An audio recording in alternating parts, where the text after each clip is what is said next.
নমস্কার বন্ধুরা, তপতির ঘরকন্না নতুন একটি ব্লগে আপনাদের সকলকে স্বাগত জানাই। আজ আমি দুর্দান্ত স্বাদের একটা রেসিপি শেয়ার করতে চলেছি। এই রেসিপিটি রুটির সঙ্গে বেশি যায়, কিন্তু অনেকে পরোটা, লুচি এর সঙ্গেও খায়। তাহলে চলুন বন্ধুরা, এবার রেসিপিটি আমি শুরু করব। আজকে যে রেসিপিটি বানাবো সেটি হলো ডিম তড়কা। তড়কার জন্য আমি কলাই রাত্রেই ভিজিয়ে রেখেছিলাম।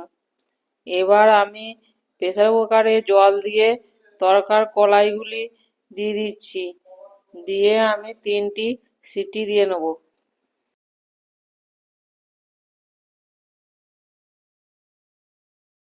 এবার প্রেসার কুকারের ঢাকাটা লাগিয়ে দিচ্ছি। সিটি পড়ার জন্য অপেক্ষা করতে হবে। দেখুন, আমার কলাই সেদ্ধ হয়ে গেছে।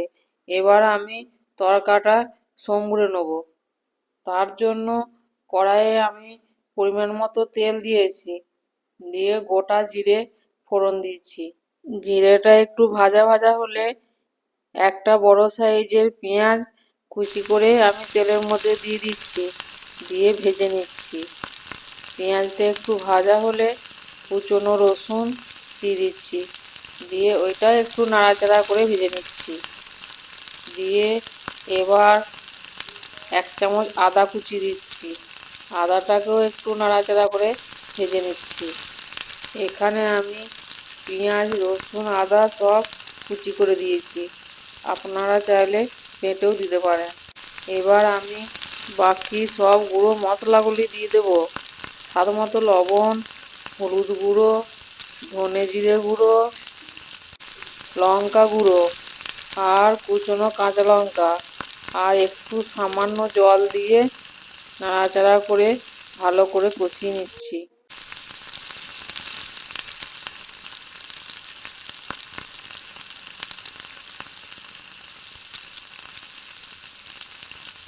মশলাটা আমার কষানো হয়ে গেছে।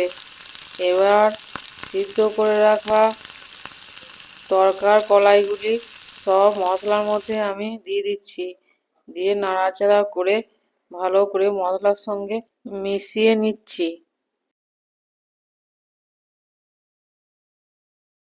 এবার ঢাকা দিয়ে কিছুক্ষণ কষিয়ে নেব। ওইদিকে তরকাটা কষানো হচ্ছে, আর এইদিকে একটা ফ্রাই প্যান বসিয়ে অল্প তেল দিয়েছি। তেলটা গরম হয়ে গেছে। এবার আমি 2টি ডিম ভেঙে তেলের মধ্যে দিয়ে দিচ্ছি, আর অল্প নুন দিচ্ছি, দিয়ে ভুজিয়া তৈরি করে নিচ্ছি।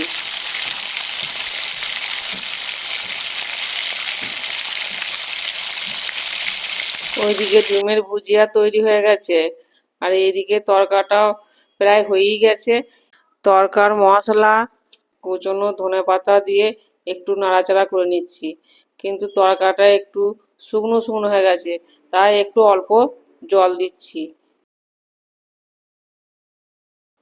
এবার তরকাতে ডিমের ভুজিয়াটা আমি দিয়ে দিচ্ছি, দিয়ে তরকার সঙ্গে ভালো করে মাখিয়ে নিচ্ছি ডিমটা।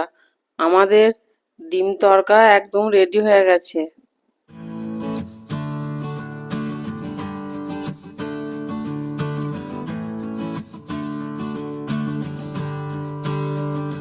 এবার একটা প্লেটে গরম গরম রুটি আর গরম গরম ডিম তড়কা, তার সাথে স্যালাড দিয়ে পরিবেশন করছি। দেখুন বন্ধুরা, কত সুন্দর হয়েছে, আর খেতেও খুব টেস্ট হয়েছে। বন্ধুরা, এইভাবে আপনারা বাড়িতে খুব সহজেই ডিম তড়কা বানিয়ে ফেলুন। বন্ধুরা, আমার এই সামান্য উপকরণ দিয়ে ডিম তড়কার রেসিপি কেমন লাগলো অবশ্যই কমেন্টে জানাবেন। বন্ধুরা, তড়কাতে আমি ডিম দিয়েছি, আপনারা দিতেও পারেন আবার না দিতেও পারেন। ডিম ছাড়াও তড়কা হয়। ভালো লাগলে লাইক, কমেন্ট, শেয়ার ও সাবস্ক্রাইব করবেন। আজ এই পর্যন্তই।